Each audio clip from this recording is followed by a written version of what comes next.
may itsura ka pa.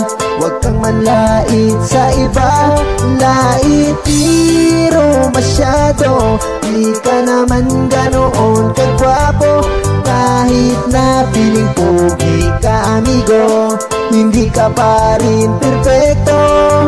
Ititigan sa nila, binabantayan ka, lakas makapanlait sa mga itsura.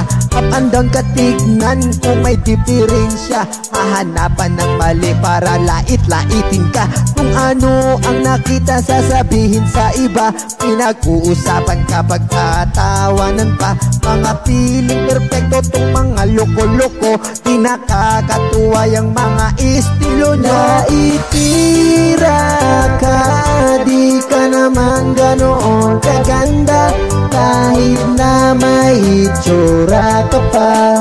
Huwag kang manlait sa iba, lait pero masyado. Di ka naman ganoon kagwapo, kahit na piling pogi ka amigo, hindi ka pa rin perfecto.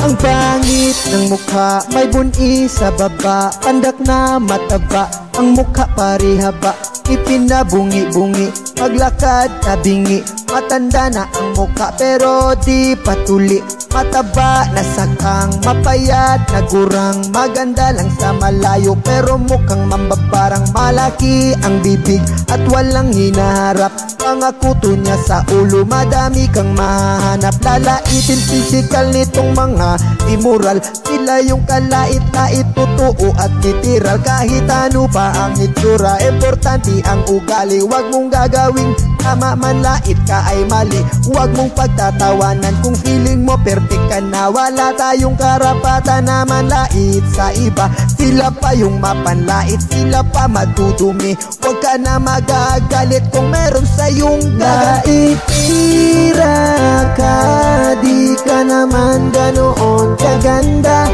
kahit na may itsura ka pa. Huwag kang manlait sa iba, lait pero masyado. Di ka naman ganoon kagwapo, kahit na piling pogi ka amigo, hindi ka pa rin perfecto.